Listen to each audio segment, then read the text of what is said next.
Nick Barnes is familiar to many of you. I just met Nick this evening, but Nick was here from 1965 to 1975, I understand.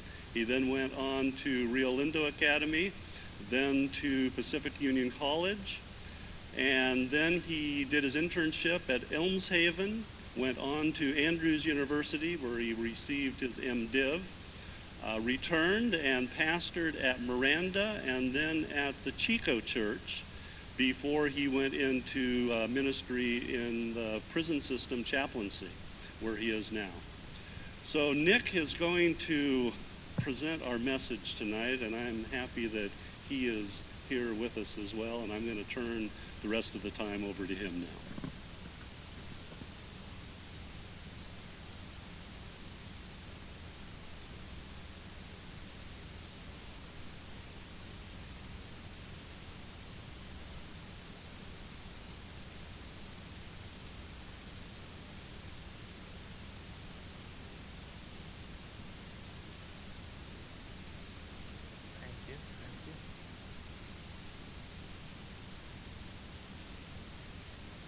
He asked me if I needed a pulpit, and I said, of course I need a pulpit.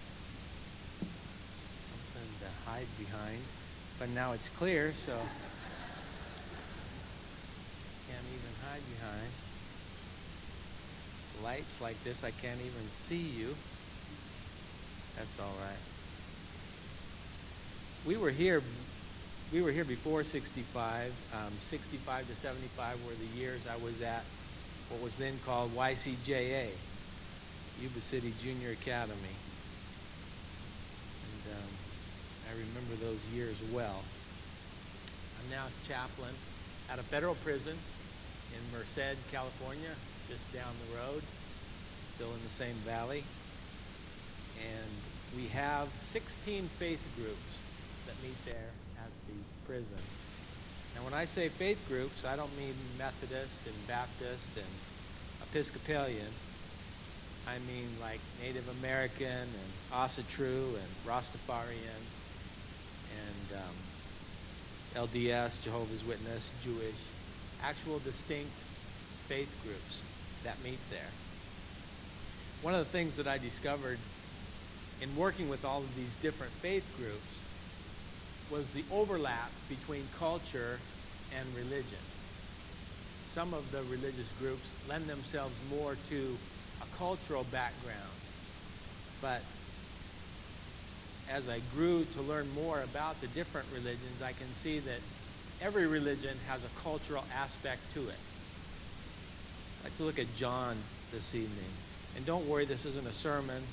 It's not even a sermonette. It's really just a talk. So we'll try to keep it in tune with what Vespers is supposed to be. John 4, verse 19 to 24. The woman saith unto him, Sir, I perceive that thou art a prophet. Our fathers worshipped in this mountain, and ye say that in Jerusalem is the place where men ought to worship. Jesus said unto her, Woman, believe me, the hour cometh when you shall neither in this mountain nor yet at Jerusalem worship the Father. You worship you know not what. You know not what we worship, for salvation is of the Jews. But the hour cometh, and now is, when the true worshipers shall worship the Father in spirit and in truth. For the Father seeketh such to worship him. The culture that this woman was from had a place to worship in that was different from where the Jews worshiped at. That was their cultural experience. Jesus said that while what the Jews were doing was the truth, there was something larger than just truth in the experience of worship. That's what I'd like to reflect upon a little bit this evening. Day before yesterday, actually yesterday, was Yom Kippur. And we're familiar with Yom Kippur, the Day of Atonement. I have some Jewish inmates there at the prison, and we make special arrangements for them for the celebration. And one of the things that the Jewish do on Yom Kippur is they have a fast that goes the whole period of time.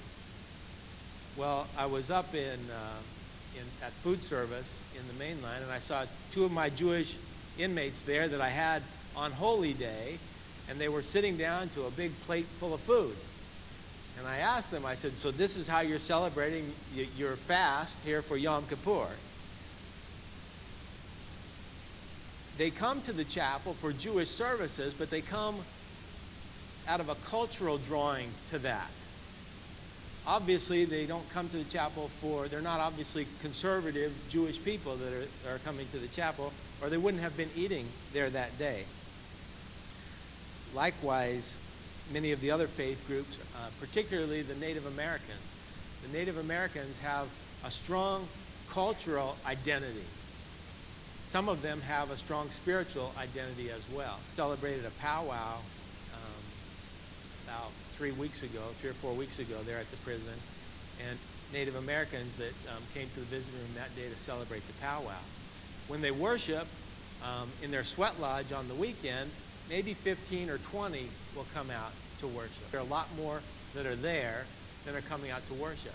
But when something happens that is part of their culture, part of what they can relate to, then they come out and they worship together because they feel a draw to there. I want to identity that I grew up with. The 10-year period that I was at Yuba City Junior Academy, for the adults that were here in Yuba City at that time, it's a 10-year period. There's a lot of 10-year periods in your life. But when you're growing up, it's such a formative time.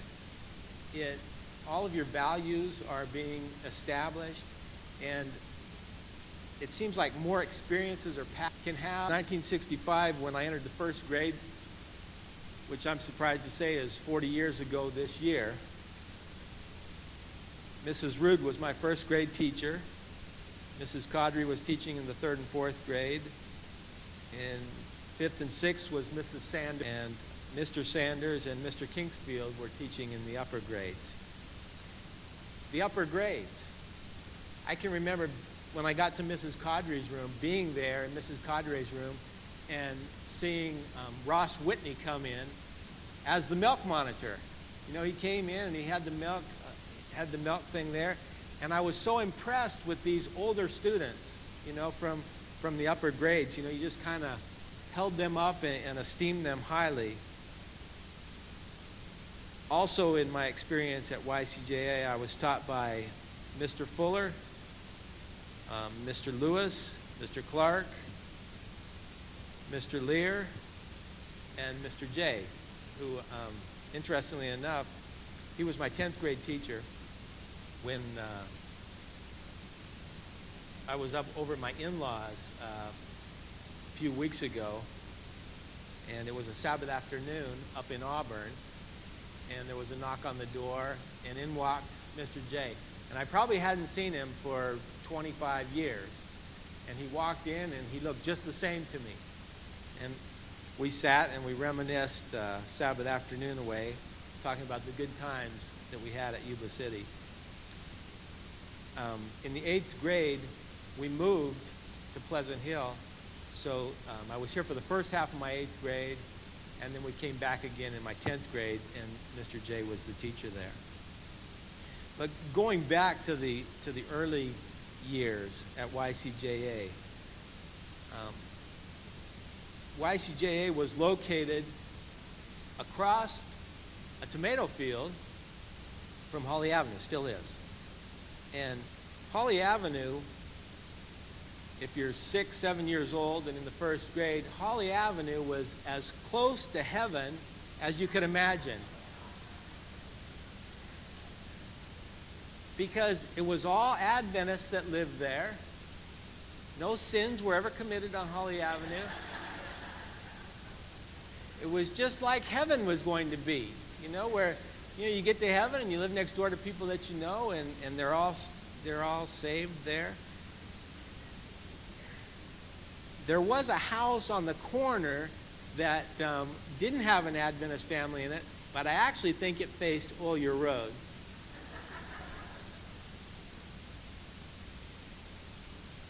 Holly Avenue was as close to heaven as I could imagine until I discovered the Kuhlman Ranch. The Kuhlman Ranch was heaven to me once I discovered that. And we'd go out there and ride our mini bikes all around the levee system, and it was a wonderful thing. But the experiences, as you reflect back, and it's not just a little street with 4 Adventist families on it. It's something bigger than that. The church often would go up to the Whitney's Ranch and have worship services and have weekends together up there. I can remember going up there as a young child in the summers. And it wasn't just a ranch up there where the Whitneys lived and where the Lindsays lived. It was a place of refuge that you could go. The almost flood of, I think, 1965 or 1966, that was one of the destinations many people were going to go to. Well, we could go up to the Whitney's Ranch if the valley floods. I can even remember talking as a small child, thinking about the time of trouble. And where are we going to flee to in the time of trouble? Well, we could always go to the Whitney's Ranch.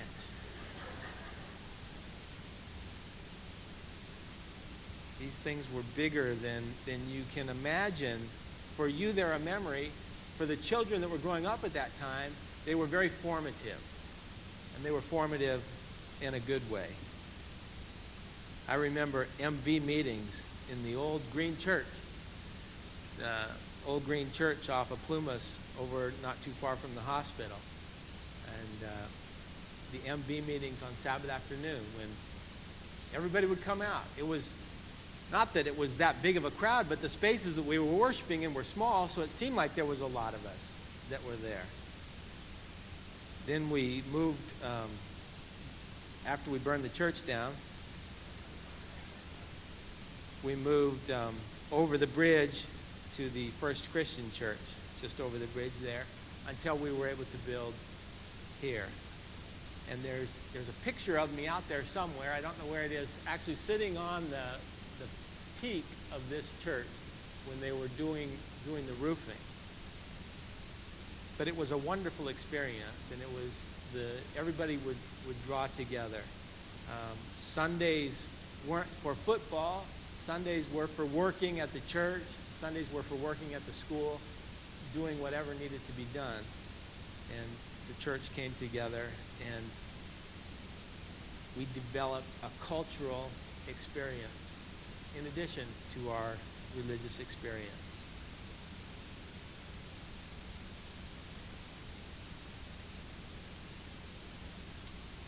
One Sabbath afternoon when we were here in this church,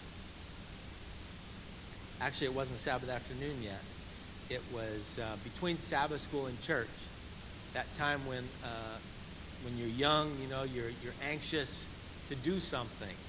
And going and sitting through the 11 o'clock hour isn't one of the things you're anxious to do. Well, an opportunity came for a bicycle ride. And I can remember thinking, you mean I don't have to go to church? I get to go right now and go on this bicycle ride? It didn't seem right to me, but I wasn't going to ask any questions. Not only was I going to be able to skip church, but we were going to ride our bicycles out to the Kuhlman Ranch. So this was going to be like the best Sabbath ever. Dixon Robinson and myself and Ollie Scheidemann and Jack Robinson headed off on bikes out Butte Pass Road heading to the Kuhlman Ranch. So it was going to be a wonderful time. It was going to be a wonderful day. And when I was out there on my bike, I can remember specifically stopping beside the road because I saw a beer bottle in the weeds, and I stopped, and Dixon and I were quite a ways ahead because we'd been pedaling hard. We were quite a ways ahead of Jack and Ollie, and I picked up the beer bottle and I broke it on a rock there, and I got back on my bike.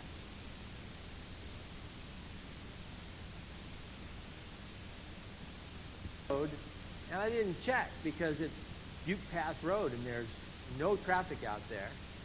But there was a guy that commuted from Yuba City to Colusa, and he would go Butte Pass Road, and he would go very fast. And he ran into me and destroyed the bike, and I got all cut up, but I wasn't injured other than that. And they took me to the Colusa hospital where they bandaged me up.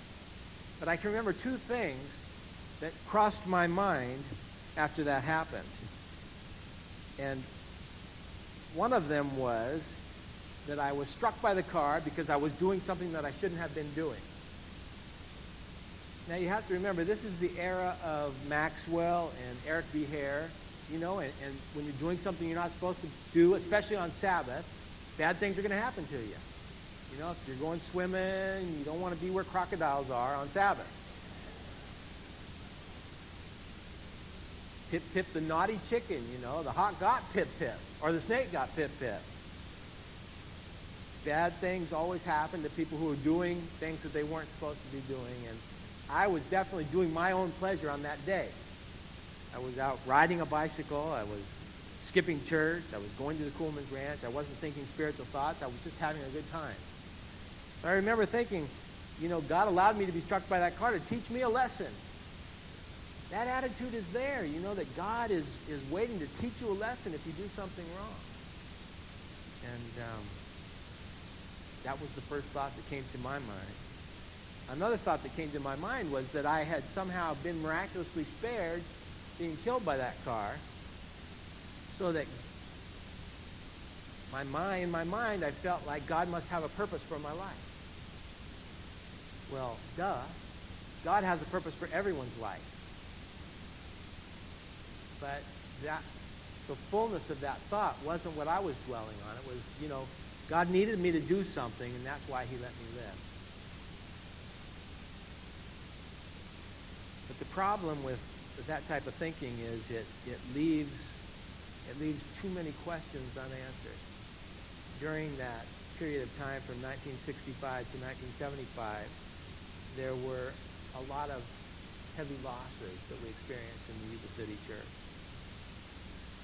The Wilson boy, Teddy Havens, Linda Dunstan, Dr. and Mrs. Jones, and Pat and Laura. And you can't have the attitude that bad things happen when you're doing something you're not supposed to be doing, and only good things happen if you're doing good. The disciples asked Jesus, after a tragedy, they said, who was it that sinned? And Jesus said, it's not that anybody sinned. It's just that's part of this world. That's part of this life. Bad things happen. Bad things happen to good people. Bad things happen to bad people. Bad things happen. It's part of this life. It's hard for us to get our minds around because the first thing that we want to do, especially when a tragedy strikes, is we want to somehow attach meaning to it. We want it to be meaningful. I've already heard people saying in the wake of Katrina, it's God's judgment being poured out. God's judgment in New Orleans, very wicked place. God's judgment is being poured out there. But I asked the person, I said, well, what does that tell you then about God? Does God hate poor people? Is that why New Orleans was destroyed? Because those are the people that are suffering down there. Those are the people that were largely killed.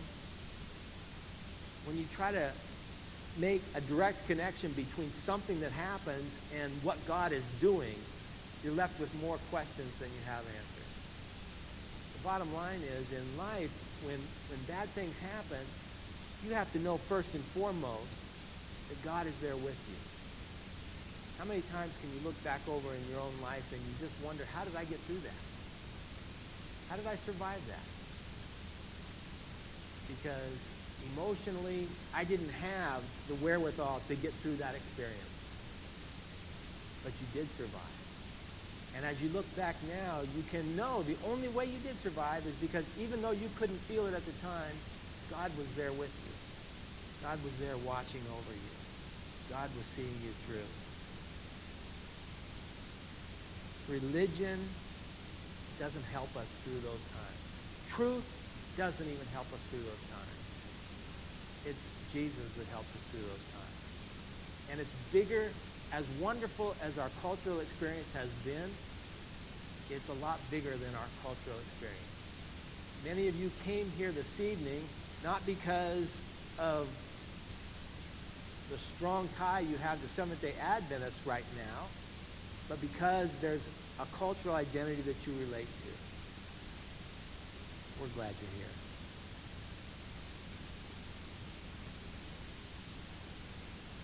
But bigger than culture is a relationship with Jesus Christ.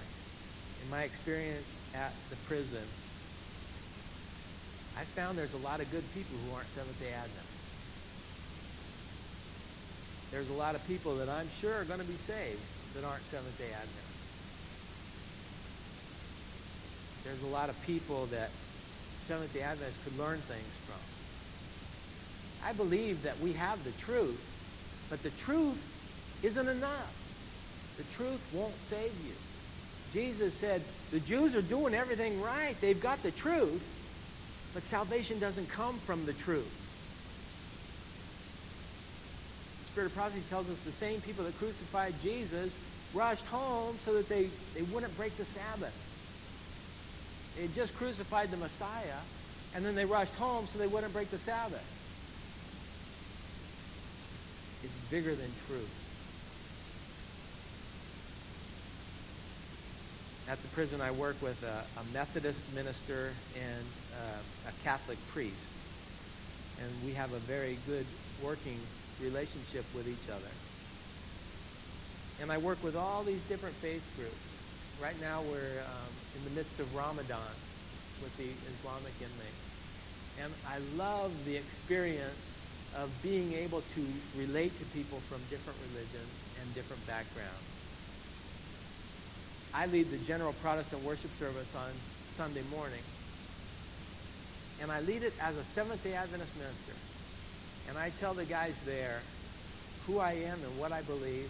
But I tell them I don't want our experience here to be a non-denominational experience. I want it to be an interdenominational experience. I want to come together and worship together. And I tell my guys there, and it's definitely true in a prison setting for the Christian guys there, but I think it even has application out on the street. And what I tell my guys there is, there's only two things that we should divide over as Christians. Who Jesus is, and how are we saved? That's the glue that holds us together as Christians. Who Jesus is, and how are we saved? That's not the sum of all the truth. But that's the point of division that I teach my guys in there. Who Jesus is and how are we saved? Now, different ones of us are under convictions about different things. And I gladly share with them the convictions that I have about things like the Sabbath and the state of the dead and some of our other unique doctrines. They know what I believe, and they know why I believe it. Many spiritual men that I worship with aren't convicted on those points yet. And I don't judge them for that. We come together and we worship together and we learn together and we grow together. If we divide and we divide and we divide, we're not left with much. We're told that we're supposed to press together as the time draws near. And we press together to comfort one another. We press together to learn from one another. And we press together to grow together.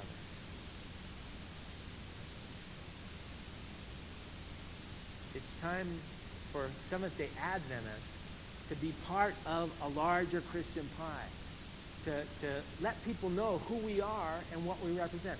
Most people out on the street don't know the difference between a Seventh-day Adventist, a Jehovah's Witness, and a Mormon. And that's sad, because we are a mainstream Christian group.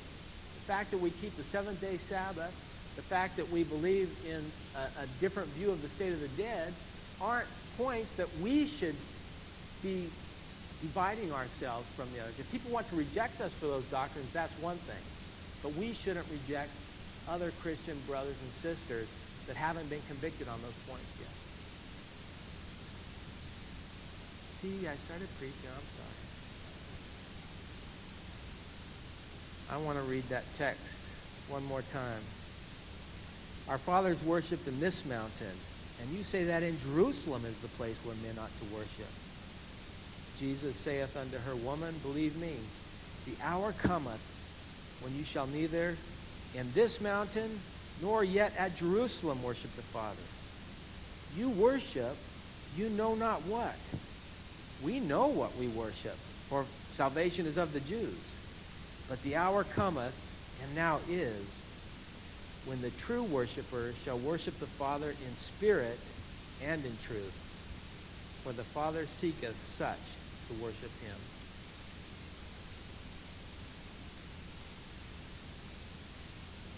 I'm looking forward to fellowshipping with you all tomorrow. God bless you.